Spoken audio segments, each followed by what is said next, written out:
The hangar smelled of oil, gunpowder, and sweat, the kind of place where soldiers barely noticed the ache in their muscles because the drills never stopped, where steel tables were lined with rifles, carbines, and boxes of ammunition, and where support crews shuffled in the background moving gear, stacking crates, and refilling water jugs while the real warriors, the SEALs, ran live-fire exercises under the watchful eye of their instructors, every movement sharp, practiced, deliberate, the air constantly cracked by the thunder of gunfire from the range just outside, brass clattering against concrete like a never-ending rain of metal, and among the shadows of logistics staff was a young woman in a plain utility uniform, sleeves rolled up, a cap low on her brow, grease staining her fingers from unloading weapons and checking gear tags, and nobody gave her a second look because in this world, support crew blended into the background like wiring in the walls, necessary but invisible, and that was exactly how she carried herself until the moment the exercise shifted from rhythm to chaos, when one of the rifles in a SEAL's hands locked with a sickening click and jammed mid-drill,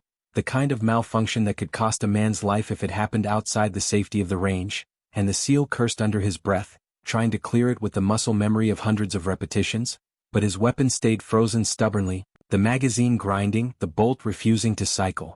Precious seconds lost while the instructors barked for him to stay in the fight, but before anyone else could react, before another operator could toss him a spare rifle, the support girl was there, stepping out from behind the crates like she had been waiting for that exact moment, her eyes flicking to the weapon with laser focus, and without asking, without hesitating, she plucked it from his hands with a swiftness that would have made anyone else earn a scolding for stepping into live-fire territory, yet the sheer confidence in her movement silenced even the instructors for half a heartbeat as she flipped the rifle, popped the magazine free with a slap, locked the bolt back, tilted the weapon just enough to see the twisted casing jammed stubbornly inside, and in a blur of precise economical gestures she performed a maneuver that most armorers would fumble through in twice the time, her fingers flying with the certainty of someone who didn't just read about weapons in manuals but lived inside them, who knew their stubborn moods like old friends, and the stuck casing popped free with a metallic flick that sounded like victory, the bolt slammed forward, the magazine was seated with a firm slap,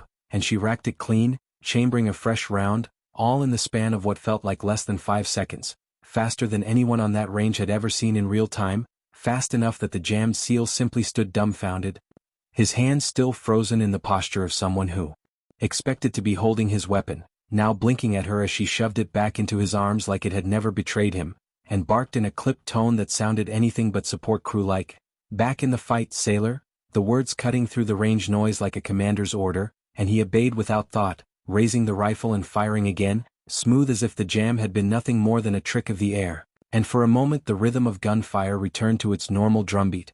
But the silence left in its wake was a different kind, the silence of shock, of realization, of every pair of eyes in that hangar suddenly refocusing on the figure who should have been invisible, the girl in grease-stained fatigues now standing like she had just torn away her disguise, and the SEAL who had been watching from the side, arms folded, a man built like the profession demanded with scars cut into his knuckles and a face lined from years of deployment, found himself narrowing his gaze. Not because he distrusted what he had seen, but because he couldn't believe how flawless it had been, faster than he had ever cleared a jam himself, faster than most men he knew in the field, and in that razor second he understood something the others hadn't yet processed, that she wasn't just a logistics assistant, wasn't just some supply handler accidentally trained in basic maintenance, no, there was steel in the way she had moved, memory embedded in her muscles, a past that whispered of something more dangerous than boxes and clipboards, and while the rest of the crew still stared with their mouths half open, he pushed off from the wall, boots grinding against the concrete, curiosity and suspicion pulling him toward her, because in his world, skill that sharp never existed without a story behind it, and the story written in her eyes when she finally looked up to meet his was not one of a simple girl keeping soldiers supplied, but of someone who had worn the weight of war before, someone who carried it quietly and let the world underestimate her, until the rifle had jammed and given her no choice but to reveal herself. The clang of brass hitting the floor faded into the background as the SEAL who had been watching her stepped closer.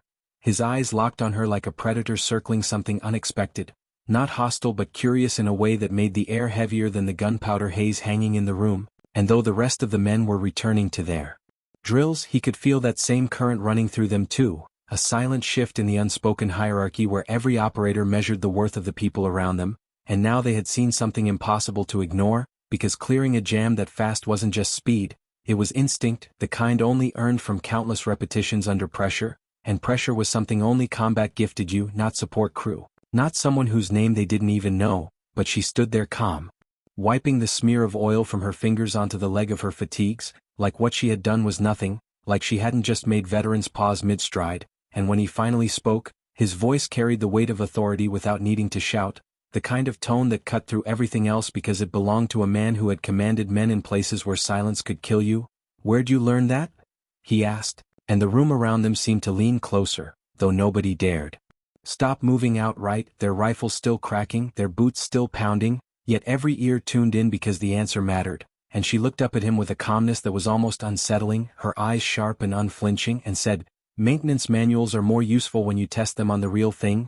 The words plain, almost dismissive, but he wasn't buying it, not when her hands had moved with the precision of someone who had stripped weapons under fire, not when her grip had been so sure it looked like she was reclaiming an old companion rather than fixing a stranger's mistake. And the SEAL stepped closer still, low enough now that his shadow cut across her boots, voice quieter but sharper. "Manuals don't teach you to beat combat reflexes, and you just did."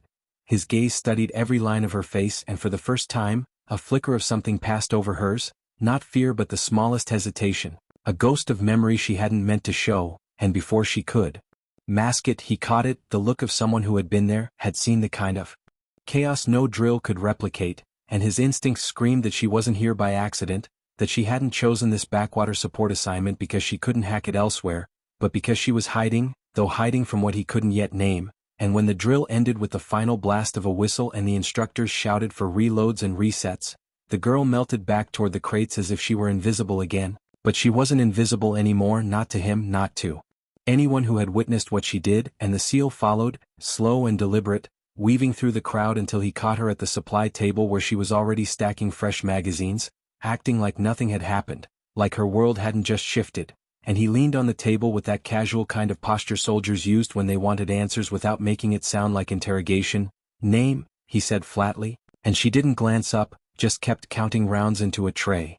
"Staff Specialist Monroe," she replied, clipped, official, the kind of answer that was technically correct but useless to him. And he let the silence hang heavy until she finally sighed and looked at him, annoyed. "Is there a problem, Chief?" she asked, putting enough edge on the title that it was clear she knew exactly who he was, and he almost smiled because most support staff would have tripped over their words under his stare, but not her. She held the line, which only confirmed what he already suspected. This wasn't her first dance with people who lived and breathed command, and he tilted his head slightly, eyes narrowing. "You tell me, Specialist, because I've never seen someone clear a jam like that outside of my own teams, and I've sure as hell never seen a supply tech move faster than the man holding the weapon." And for the first time she paused, fingers still on the magazine, lips pressed tight like she was weighing something, like she was deciding if he was worth the truth or just another obstacle. And when she finally spoke, her voice was lower, quieter, but steady. "Sometimes it's easier to let people think you're invisible." And though it wasn't an answer, it was enough to hit him with the weight of implication. Because only someone with a past would talk like that, only someone who had been more than what she seemed, and he found himself intrigued in a way he hadn't felt in years, because SEALs didn't often get surprised, and yet here she was, a puzzle, wrapped in grease-stained fatigues, daring him to look closer, and he knew deep down that he was going to find out what shadows she carried, because his instincts told him she hadn't just stumbled here, she was running from something or maybe toward something, and whichever it was about to drag both of them into a storm bigger than either expected. That night the base was quieter, the range silent except for the distant hum of generators and the occasional rumble of a patrol truck grinding down the gravel roads, the air thick with desert dust and the faint tang of oil that never seemed to leave the hangars, and Monroe sat alone at the maintenance bench, the dim yellow bulb overhead throwing shadows across the rows of disassembled rifles spread before her, her hands moving with absent-minded precision as she reassembled and stripped each weapon like it was a meditation, like each part slotted into place was a way to silence the thoughts pressing at the edges of her mind. Because she knew what had happened earlier had changed everything, knew that the speed she had shown, the instinct she hadn't meant to reveal, had put eyes on her in a way she had been avoiding since the day she walked into this posting. And she hated herself for it, hated how easily the old reflexes had returned the moment she heard that weapon lock up, hated the way her body had betrayed her by remembering what it was to be in the fight, and she told herself she should have held back, should have let the SEAL struggle and let the instructors deal with it, but deep inside she knew she never could, not when a jammed rifle meant vulnerability, not when every cell in her blood screamed that seconds mattered, and she tightened the bolt on the last weapon with unnecessary force as if punishing herself for being careless, when the sound of boots on concrete drew her attention, steady and unhurried, and she didn't need to look up to know who it was, because only one man on the base moved. With that kind of presence, deliberate and heavy enough to announce himself without saying a word, and sure enough, Chief Daniels stopped just on the other side of her workbench, arms folded, the dim light carving his face into hard lines as he studied her in silence for a long moment before finally speaking.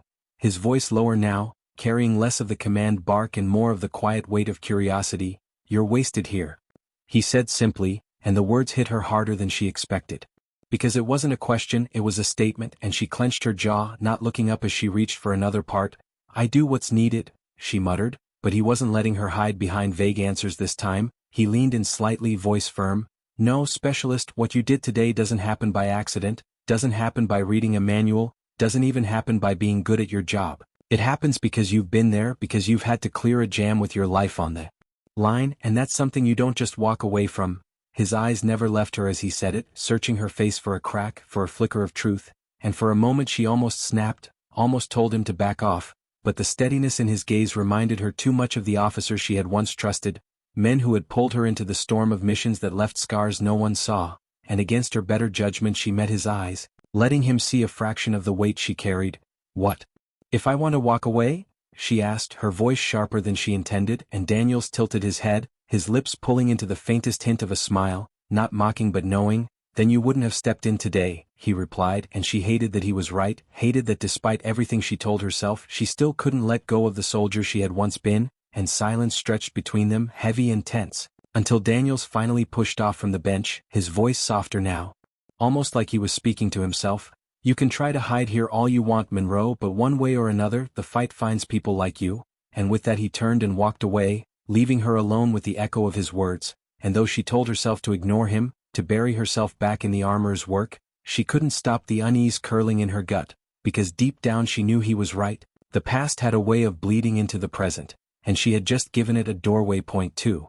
Days later the desert gave them trouble, not from drills or malfunctions but from the kind of threat every base dreaded. The kind that came without warning, silent until it wasn't, when the early morning stillness shattered with the sharp crack of distant rifle fire echoing from the perimeter, alarms wailing through the compound as boots thundered on gravel and men sprinted to defensive stations, weapons grabbed, helmets slammed into place, voices overlapping in urgent calls for cover fire and coordinates, and Monroe, who had been hauling crates of fresh water to the mess tent, froze mid-stride with her heart thudding like an old drum that hadn't been touched in years but still remembered the rhythm, and in that instant she knew the difference between an exercise and the real thing, the cadence of fear threading through the shouts, the controlled chaos that only combat summoned, and though every part of her told her to stay invisible, to do what the role demanded and retreat to safety, her body betrayed her again, feet moving before her mind caught up, carrying her toward the armory where operators were grabbing their rifles, and the world seemed to slow as she reached the doorway and caught sight of one of the younger SEALs fumbling with a jammed belt on the saw, panic etched across his face as gunfire peppered the outer walls, the rattle of rounds on steel making the air vibrate, and Monroe stepped in without hesitation, her voice cutting through the din. "Give it here," and though he blinked at her, desperate enough not to argue, she seized the weapon, dropped to one knee, fingers working with ruthless efficiency to strip the belt feed, clear the snag, reset the chamber, and reload, her movements so fluid they looked rehearsed 1,000 times, and when she shoved it back into his arms less than 10 seconds later, the saw spat to life with a roar that drowned out everything else, bullets chewing the desert air, and the SEAL didn't even have time to thank her before he was dragged toward the barricade, and she was left standing in the middle of the armory, the entire room staring at her again, though this time nobody spoke, nobody questioned, because the evidence was undeniable. This wasn't luck, wasn't chance, this was the muscle memory of someone forged in fire, and when Daniels appeared in the doorway, helmet strapped, rifle slung, his eyes locked on her across the room, and the look on his face wasn't surprise anymore, it was confirmation, like a hunter spotting tracks exactly where he expected them, and he didn't waste time with questions, he just tossed her a sidearm from the rack, the weapon spinning through the air until she caught it cleanly, her fingers snapping into place on the grip like it belonged there, and though she hesitated for a split second, the weight of the pistol in her palm felt too natural, too familiar, and Daniels gave her a look that said everything without words. Whatever she was hiding, whatever past she was trying to bury, it was over, because the fight had come for her just like he had said, and when the order came down the "Haul to reinforce the west perimeter," Daniels barked. "With me," and without thinking she followed, boots pounding alongside his as they cut across the compound, the air alive with shouting and gunfire, the acrid sting of smoke burning in her throat, and as they ducked behind the sandbags she caught sight of the enemy for the first time. Shadows on the ridgeline, moving fast, organized, far too disciplined to be a random band of raiders, their muzzle flashes sparking in rhythm, and the cold clarity in her chest told her exactly what they were up against. Not amateurs but trained men, professionals, and her stomach twisted because she recognized the patterns, the way they moved, the way they covered each other, and for the first time in months she felt the past clawing up through her ribs because she knew these tactics. She had once lived inside them, and if they were here, it meant her ghosts had finally found her. And as Daniels popped up to return fire, shouting for covering arcs, he glanced at her crouched beside him, pistol steady in her hands though she hadn't fired a shot yet, and in his eyes she saw the question he hadn't asked out loud. "Who are you really?" But there was no time for answers, no time for explanations, because the enemy was closing in and survival demanded action. And as the adrenaline surged through her veins, Monroe felt the wall she had built around herself start to crack, because the truth was simple and undeniable. She wasn't support crew, hadn't been for a long time, she was a soldier who had tried to disappear. And now the war had come to drag her back into its grasp.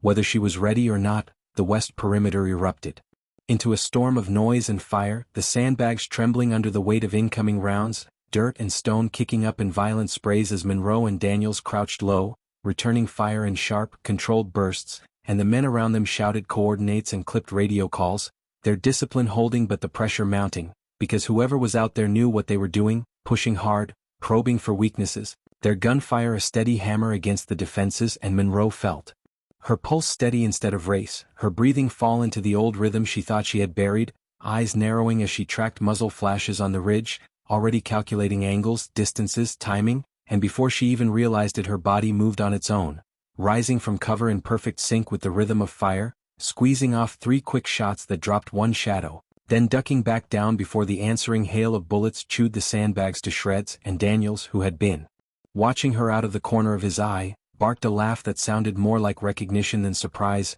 "Knew it," he muttered, emptying another magazine downrange, and Monroe felt the weight of his words but ignored them, focusing instead on the fight, because she could see the shift now, the enemy pressing harder, not just testing the base but trying to breach, and the operators around her were good, the best, but they were spread thin, half of them scrambling to shore up the east and south walls where probing attacks had started, which meant the west was holding on by grit alone. And as she slammed a fresh magazine into the pistol Daniels had given her, she realized it wasn't enough, sidearms wouldn't cut it, and when a burst of gunfire rattled the sandbag inches from her head, she made a decision that erased the last traces of her cover, lunging forward to seize the fallen rifle of a downed operator, the weapon slick with blood but functional, and the instant it touched her hands the years melted away, muscle memory snapping back with brutal clarity, her body remembering the weight, the recoil, the cadence of controlled bursts. And when she rose this time she was no longer a support specialist pretending to be invisible, she was a soldier reborn, every motion efficient, precise, lethal, her shots cutting down targets with unflinching certainty, and the SEALs beside her noticed, their eyes flicking toward her in brief glances of disbelief even as they fought.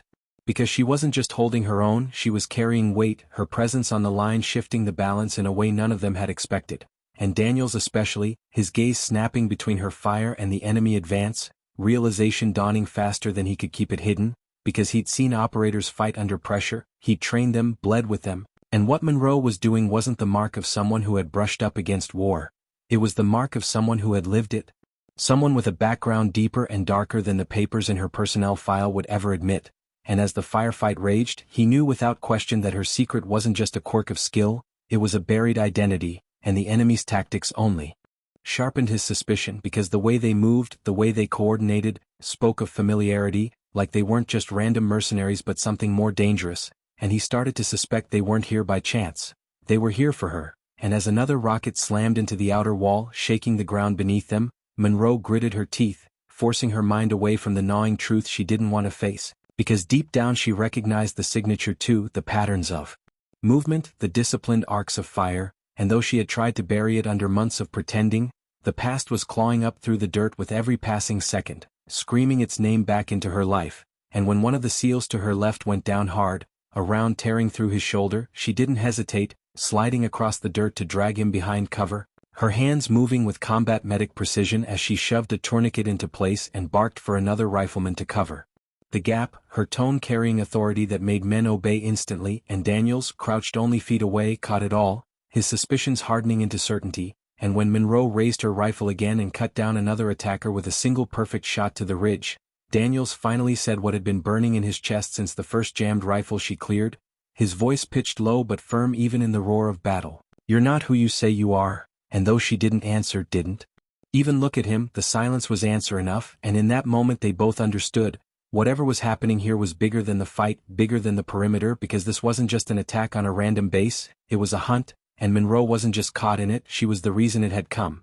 The wall shook again as another rocket detonated against the outer barrier, the shockwave rattling teeth and filling the air with choking dust, and Monroe ducked lower behind the sandbags, her ears ringing, but her rifle never wavered, the sights already tracking the next muzzle flash on the ridge as if instinct alone guided her, and when she squeezed the trigger another shadow dropped, her body moving like a machine wound tight by years of training, while around her the SEALs fought with grim precision, voices clipped over the comms, the entire perimeter holding by the skin of its teeth, and Daniels felt the shift in the tide, knew the attackers weren't simply testing anymore, they were pushing with intent, closing the noose with coordinated bursts, covering fire, suppression, maneuvers too deliberate to be random, and it confirmed what he had begun to suspect.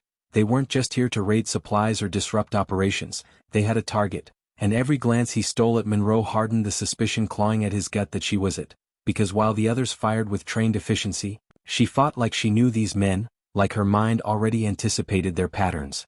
Before they moved, her shots cutting down threats not by chance but by experience, and when one attacker slipped through the chaos, darting low and fast across the outer trench, Monroe's rifle snapped to him before anyone else had even registered his movement, her shot precise, clean, dropping him instantly, and Daniels caught the flicker in her eyes as she lowered her weapon, not satisfaction but recognition, as if the face of the man she had just killed wasn't a stranger, and for a second her mask cracked, the steel control giving way to something darker, something heavy with memory, and Daniels leaned toward her between volleys, his voice sharp, demanding even through the roar, "You know them?" And she didn't answer, jaw clenched, eyes locked down range, but the way her hands tightened on the rifle was louder than words, and Daniels pressed, "Who are they, Monroe?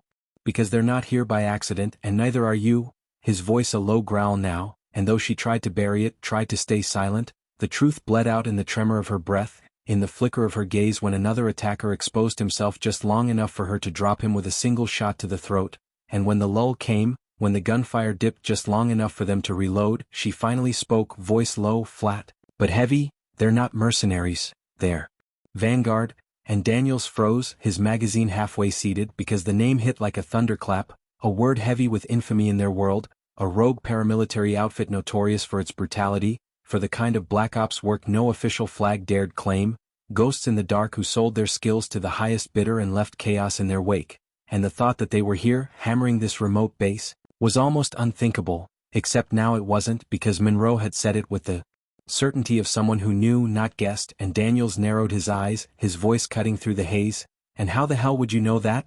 But she only shook her head, reloading with swift, brutal efficiency, her silence damning, and Daniels understood then that she wasn't just some support specialist with a colorful past, she was tied to Vanguard somehow, whether as their enemy or something darker, and the implications hit him like another blast because if they were here for her, if Vanguard had come this far into hostile desert to find her, it meant she was far more important than her rank suggested, and before he could press further the enemy surged again, closer now, their fire tightening, grenades arcing into the compound, one detonating close enough to lift the sandbags and throw Monroe and Daniels hard into the dirt, ears ringing, lungs burning, but even stunned Monroe was moving, dragging herself up, rifle still in her grip as she coughed dust from her lungs, and Daniels saw it again, the refusal to break, the muscle memory of a fighter who had bled in worse places. And as they braced for another wave he realized two truths at once.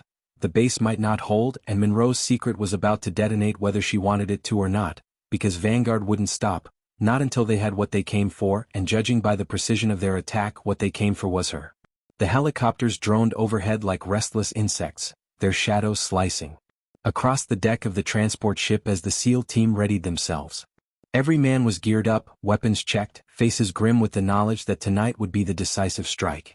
In the middle of the preparation, Lena sat quietly, head bent as she disassembled her rifle on a steel crate, her hands steady despite the storm of adrenaline surging around them. She had long since proved herself more than support crew, yet the men couldn't help but glance at her now and then, as though still marveling at how she had become a part of their brotherhood. Jack, the team leader, crouched beside her and watched for a moment. She had already stripped the bolt carrier, checked for fouling, wiped it clean and reassembled it faster than most armorers. Jack smiled despite the weight pressing on him. "You sure you're ready for this, Lena?" he asked quietly, his voice pitched low so the others couldn't hear. Her eyes lifted, calm, steady, carrying the same fire he had seen in the heat of combat. "I was ready the day I decided not to walk away," she said. "You're hitting the enemy's central hub tonight. You'll need every rifle you can get. And I'm not staying behind." Jack nodded. He didn't need to argue with her. She had earned her place here more times than anyone could count. And tonight he had the gut feeling she might just be the one to tip the balance. The plan was simple in design but brutal in execution. The enemy compound, a fortress of steel and concrete nestled deep inland, controlled the flow of weapons into the region. Destroy it and the entire insurgent network would collapse. But the walls were guarded, drones patrolled overhead, and ground sensors would light up at the slightest misstep. The only way in was fast, violent, and merciless. As the helicopters lifted off, the SEALs sat in silence, the sound of rotors filling the night sky. Lena sat wedged between Jack and Torres, her rifle strapped across her chest, her eyes scanning the darkness beyond the open bay doors. She didn't speak, didn't need to, she was already inside the mission, seeing the angles, rehearsing the possible failures, preparing herself to act with the precision she was known for. The compound came into view minutes later, a dark blotch against the jungle, lit by harsh floodlights and guarded walls. The first bird banked low, releasing ropes, and the SEALs rappelled down in swift, controlled drops. Lena followed without hesitation, boots hitting the ground, rifle rising instinctively. The jungle swallowed them and they moved silently toward the walls. The breach went smoother than expected. A small charge took out the first gate, and they stormed inside, suppressing guards before alarms could echo. But the moment the second gate fell, chaos erupted. Sirens wailed. Machine guns opened up from the towers. Explosions ripped across the compound as the enemy unleashed everything they had. Lena was in the thick of it instantly, dropping to one knee, returning fire with quick, precise bursts that dropped targets before they could even steady their aim. She saw Torres go down with a grazing wound to his arm, and without missing a beat, she slid across the gravel, covering him with accurate shots while dragging him to cover. The fluidity of her movements was stunning. It was the kind of instinct born only in battle, not theory, and the men around her fought harder just knowing she was there. Jack's voice barked over comms. "Push forward. Control building is north side. Move, move." The team advanced, but the enemy was relentless. For every meter they gained, heavy fire pinned them down.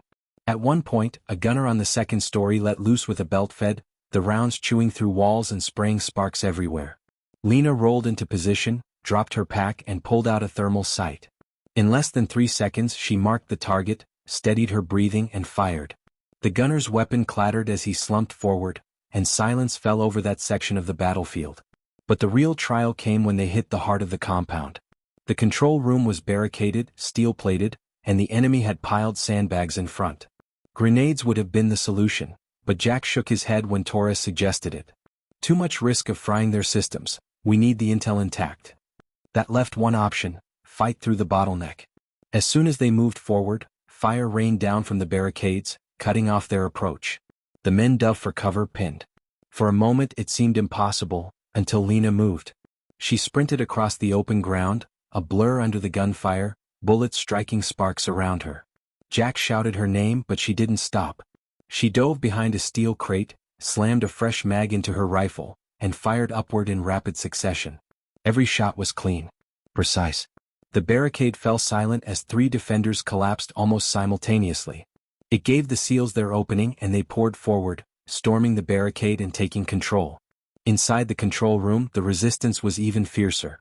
Close quarters combat erupted, rifles gave way to sidearms, knives flashed in the dark. Lena found herself face to face with a fighter twice her size, his rifle jammed as he swung it like a club. She ducked the blow, rammed her shoulder into his gut, and fired point blank into his chest before he could recover. The shock of it vibrated through her, but she didn't slow. By the time the shooting stopped, the control room was theirs. Torres slumped against a console, catching his breath. Jack stood at the main terminal, calling in the demolition team to rig explosives. The operation was on track. Then came the counterattack. The enemy wasn't finished. Reinforcements swarmed the compound, pounding the outer walls, firing RPGs into the courtyard. The ship was already inbound to extract the team, but they had to hold their ground until it arrived. The SEALs formed a defensive perimeter, every man taking position. Lena crouched beside Jack at the barricade, eyes narrowing as she saw shadows moving in the treeline. "This is going to get bad," Jack muttered. "It's already bad," Lena replied, loading her last full magazine. "But we'll hold." The first wave hit them hard, grenades exploding, gunfire shredding the walls. The SEALs fought back with brutal efficiency, but it was Lena who kept them alive in the critical moments. When Jack's rifle jammed under pressure, she reached over, cleared it in a motion so fast he barely saw it, then shoved it back to him with a smirk before dropping another target. When the line faltered, she was there, firing with terrifying accuracy, her calm presence grounding the chaos. And as the helicopters finally thundered back into view, lowering ropes into the compound, Lena was the last to pull back, firing until the final moment before she leapt onto the rope and was lifted into the night sky. As the compound below erupted into flames from the charges they had set, the SEALs sat exhausted in the chopper. Torres grinned through blood and dirt. "She's not just support crew," he muttered. "She's one of us." Jack didn't answer immediately. He looked across at Lena, sweat streaking her face, eyes still sharp despite everything they had been through. Finally he nodded. "No," he said quietly, almost to himself. "She might be more." The roar of helicopter rotors thundered across the valley, shaking the air and rattling the branches of the sparse trees. Dust swirled upward as the extraction bird descended into the clearing, its lights slicing through the darkness. The team had fought tooth and nail to survive, pushing beyond exhaustion, but now the final step lay before them: get aboard that bird alive. Rachel crouched low with her rifle tucked tight against her shoulder, her breath steady despite the chaos. The SEALs had formed a perimeter, firing disciplined bursts to hold back the pursuing enemy forces. Muzzle flashes lit the night in sharp, violent flickers. Tracers cut glowing arcs through the air. They had barely enough ammunition left, each round counted as though it were worth its weight in gold. 2 minutes. Hold the line. Captain Hayes shouted into the comms, his voice both commanding and strained. Rachel's eyes scanned the treeline. Shadows moved, too many of them. The enemy wasn't letting up. They knew if they broke through now they could wipe out the whole team before the helicopter even touched down. She shifted slightly, spotting a fighter sprinting low with an RPG slung on his shoulder. Without hesitation she squeezed the trigger. The rifle barked and the fighter crumpled before he could fire. "Nice shot," Hayes muttered as he reloaded. It wasn't praise, it was trust. And that meant more to Rachel than anything. The bird was almost there. Its side gunners opened up, laying down a curtain of fire to suppress the attackers. The jungle floor erupted in bursts of dirt and leaves, forcing their pursuers to dive for cover. But Rachel knew it wouldn't stop them for long. "Move. First group go," Hayes ordered. 2 SEALs rose, sprinting low toward the chopper with their weapons tucked against their chests. Rachel provided cover fire, switching targets with precision, clearing their path. Her world narrowed to the rhythm of her breathing and the recoil against her shoulder. One by one the SEALs bounded toward safety. When her turn came, Rachel didn't hesitate. She darted from cover, her boots pounding against the uneven ground. Bullets cracked past her, one kicking up soil inches from her foot. The helicopter's open bay door loomed ahead, its interior lit like a beacon. She dove in, landing hard on her side. A crewman yanked her up, shouting something she didn't hear over the roar. Half the team was aboard when a deafening explosion tore through the clearing. Fire and smoke blossomed where one of the SEALs had been moments earlier. Rachel's stomach lurched. She saw Hayes stagger, pulling a wounded man to his feet. The explosion had come from a mortar round. Enemy reinforcements had set up heavy firepower. "We can't lift with this much heat," the pilot's voice crackled through the headset. "You have 30 seconds to get everyone aboard or I'm pulling out." Rachel's heart hammered. Hayes and 2 others were still pinned down, caught behind a fallen log as mortars and machine gun fire shredded the clearing. She didn't think, she moved. Grabbing extra smoke grenades from the kit bag inside the helicopter, she sprinted back down the ramp, ignoring the shouts to stop her. She pulled the pins, one after another, hurling smoke canisters into the open ground. Thick plumes of white and red hissed upward, cloaking the team's retreat. Under that cover, Rachel slid beside Hayes, laying down suppressive fire. "You should have stayed on the bird." Hayes barked, but his eyes burned with something more than anger. "We're not leaving anyone," she snapped back, her voice steel. Together they hauled the wounded SEAL up, his weight sagging between them. Another operator covered their flank, firing short bursts as they staggered toward the waiting bird. Bullets tore through the smoke, blindly searching, but the haze gave them the cover they needed. Rachel felt her lungs screaming, her legs heavy, but she didn't slow. The ramp was just ahead. Crewmen reached out, pulling the wounded inside, then haze. Rachel turned, firing one last burst into the tree-line before diving into the bird herself. "Go. Go. Go," Hayes bellowed. The pilot needed no encouragement. The helicopter's engine screamed, and it lifted off the ground, rotor wash flattening the grass and scattering smoke in every direction. As the ground fell away, enemy fighters burst through the haze below, firing wildly, their tracers chasing the bird into the night.